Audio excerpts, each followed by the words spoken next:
ایک دفعہ سلطان صلاح الدین ایوبی رحمۃ اللہ علیہ اپنے کمرے میں آرام فرما رہے تھے، کیونکہ صبح وقت کے سلطان صلاح الدین ایوبی رحمۃ اللہ علیہ بہت طویل سفر سے لوٹے تھے۔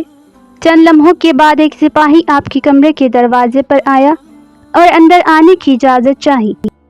سلطان صلاح الدین ایوبی رحمۃ اللہ علیہ چونکہ آرام فرما رہے تھے، لہٰذا اندر سے کوئی جواب نہ آیا۔ دروازے پر مامور محافظوں نے کہا کہ سلطان آرام فرما رہے ہیں، لہٰذا آپ تھوڑی دیر بعد آ جانا۔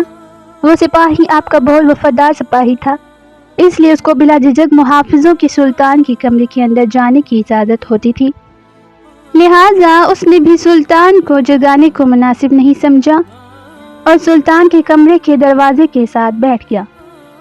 وہ انتظار کرتا رہا کہ جب سلطان صلاح الدین ایوبی رحمۃ اللہ علیہ بیدار ہوں گے تو تب ہی وہ اس سے ملاقات کریں گے۔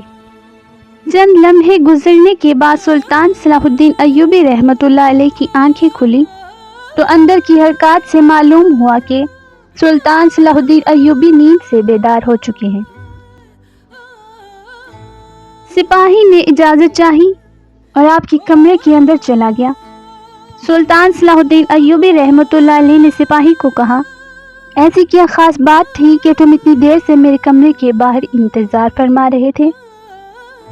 وہ سپاہی بڑا حیران ہوا کہ سلطان کو کیسے پتہ چلا کہ میں باہر انتظار کر رہا ہوں۔ سپاہی نے سلطان سے کہا، سلطان معظم، آپ تو نیند میں تھے، آپ کو کیسے معلوم کہ میں باہر کھڑا آپ کا انتظار کر رہا تھا؟ تو سلطان صلاح الدین ایوبی رحمۃ اللہ علیہ نے کہا کہ وہ انسان کبھی فاتح سلطان نہیں بن سکتا جو سوتے ہوئے نہ دیکھ سکے، وہ کچھ نہ سن سکے، نہ کچھ محسوس کر سکتا ہو۔ وہی اصل میں فاتح سلطان اور بہادر سردار وہی ہوتا ہے جو سوتے ہوئے بھی سن سکے، دیکھ بھی سکے اور محسوس بھی کر سکے۔ سپاہی بڑا حیران ہوا اور پھر سلطان نے اس سے پوچھا، بتاؤ کیا بات ہے؟ تو اس نے کہا، سلطان معظم، شاہی حکیم صاحب آپ سے ملنا چاہتے ہیں۔ سلطان نے کہا، اجازت ہے، آپ حکیم کو اندر لے آئے۔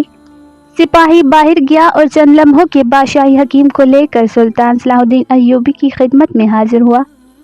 سلطان صلاح الدین ایوبی رحمۃ اللہ علیہ نے حکیم سے پوچھا، حکیم صاحب بتاؤ کیا بات ہے، آخر مجھ سے ملنے کی تمہیں اتنی جلدی اور کیا ضرورت پیش آئی؟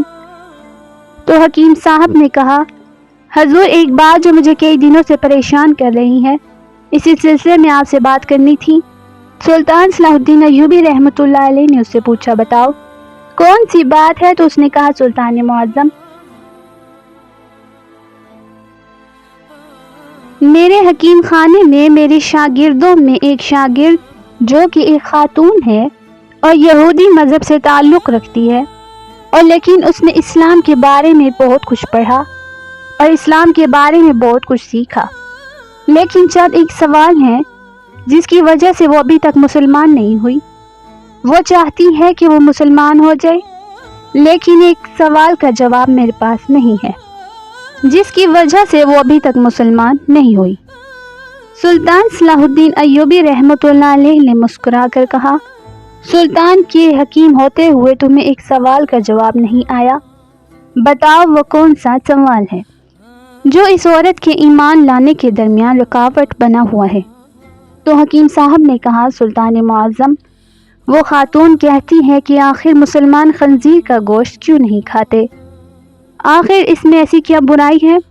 اس خنزیر کے گوشت کا کھانے کا ایسا کیا نقصان ہے جس کی وجہ سے مسلمان خنزیر کا گوشت نہیں کھاتے؟ اور یہ بھی وہ کہتی ہے کہ ہمارے گاؤں میں تو سارے لوگ اکثر خنزیر کا گوشت کھاتے ہیں، ہم اپنے قبیلوں میں خنزیر پالتے ہیں اور جوان ہونے پر اس کو کاٹ کر کھاتے ہیں۔ اور وہ جب سے میرے پاس حکیم کا سبق لینا شروع ہوئی،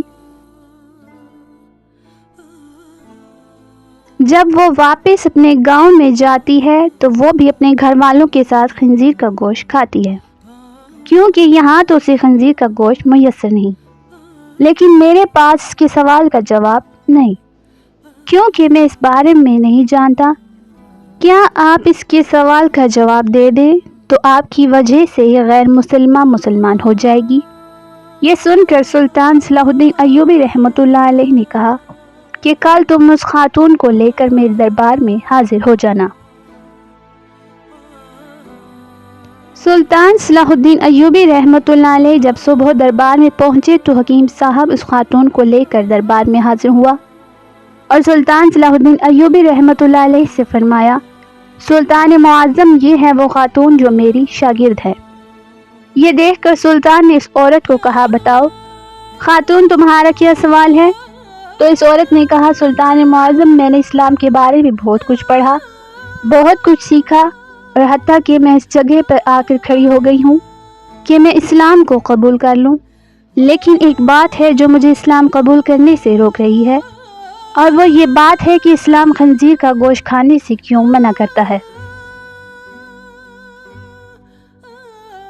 میں نے ہر جگہ دیکھا کہ اسلام نے جس چیز کے بارے میں منع کیا وہاں اس کی دلیل ملی، لیکن اس خنزیر کے گوشت کے بارے میں مجھے ابھی تک کوئی دلیل نہیں ملی۔ میں نے بائبل کو پڑھا تو وہاں بائبل میں بھی خنزیر کا گوشت کھانے سے منع نہیں کیا گیا، لیکن اسلام کیوں منع کرتا ہے؟ یہ سن کر سلطان صلاح الدین ایوبی رحمۃ اللہ علیہ نے کہا کہ اللہ تعالیٰ نے قرآن پاک میں 3 جگہ پر خنزیر کا گوشت کھانے سے منع فرمایا۔ پھر آپ نے ان آیات کا بھی ذکر کیا۔ پھر سلطان صلاح الدین ایوبی رحمۃ اللہ علیہ نے اپنے ایک مشیر کو کہا کہ وہ بائبل کی کتاب میرے پاس لے آؤ جو اپنی اصلی حالت میں موجود ہے۔ جب بائبل کی کتاب آپ کے سامنے پیش ہوئی تو آپ نے وہی جگہ تلاش کر کے دی جہاں لکھا ہوا تھا کہ خنزیر کا گوشت کھانا منع ہے۔ پھر خاتون نے کہا کہ یہ کیا بات ہوئی؟ جو میرے پاس کتاب ہے اس میں تو واضح لکھا ہوا ہے کہ خنزیر کا گوشت کھانا منع نہیں۔ تو سلطان صلاح الدین ایوبی رحمۃ اللہ علیہ نے کہا کہ مجھے ترس آتا ہے تمہارے ان لکھاریوں پر جو اپنی عیاشیوں کے لیے اس پاک کتاب کو اپنے لفظوں سے بالکل تبدیل کر رہے ہیں۔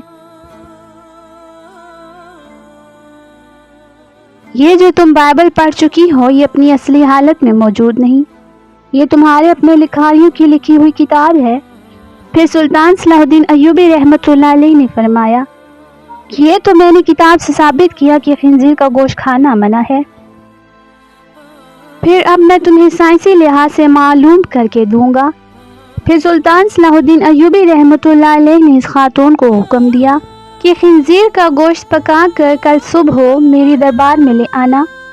وہ خاتون سلطان کے سپاہیوں کے ساتھ جنگل میں گئی، ایک سور کا شکار کیا اور اگلی صبح اس کا گوشت پکا کر سلطان کے سامنے لے آئی۔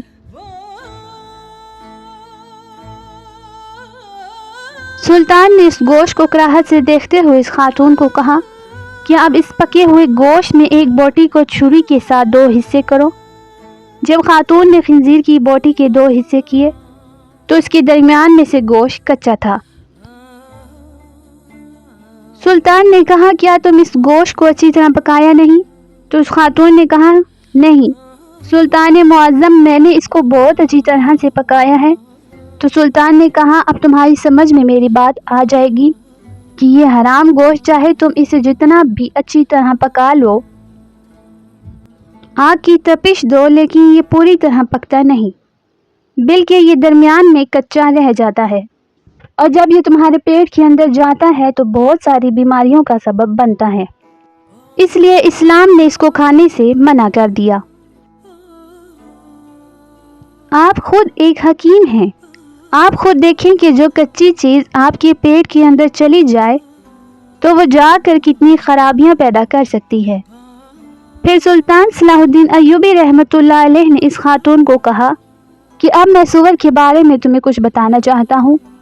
پھر سلطان نے کہا کہ یہ سور جس جگہ پر رہتا ہے اپنے ارد گرد حتیٰ کہ انسانوں کی بھی گندگی کو کھا جاتا ہے۔ اس کی اکثر خوراک بہت ہی غلیظ ہوتی ہے، اور دوسری بات یہ ہے کہ یہ سور واحد بے شرم جانور ہے کہ جب اس کی مادی یعنی اس کی بیوی کے ساتھ جب کوئی دوسرا سور جنس تعلق قائم کرتا ہے تو یہ خوش ہوتا ہے اور فخر محسوس کرتا ہے۔ یہ واحد جانور ہے جس میں اتنی زیادہ بے شرمی بھری ہوئی ہے۔ آپ خود دیکھیں ایسے جانور کا جب آپ گوشت کھائیں گے جس کی بنیاد غلاظت سے بھری ہوئی ہے تو وہ تمہیں کیا فائدہ دے گا۔ یہ بات سن کر وہ خاتون سلطان صلاح الدین ایوبی رحمۃ اللہ علیہ کے سامنے جھک گئی اور کہا کہ سلطان معظم، آپ مجھے اپنی ہی زبان سے کلمہ پڑھا دیں۔ سلطان صلاح الدین ایوبی رحمۃ اللہ علیہ نے اس عورت کو کلمہ پڑھایا اور تمام دربار اللہ اکبر کے نعروں سے بلند ہو گیا۔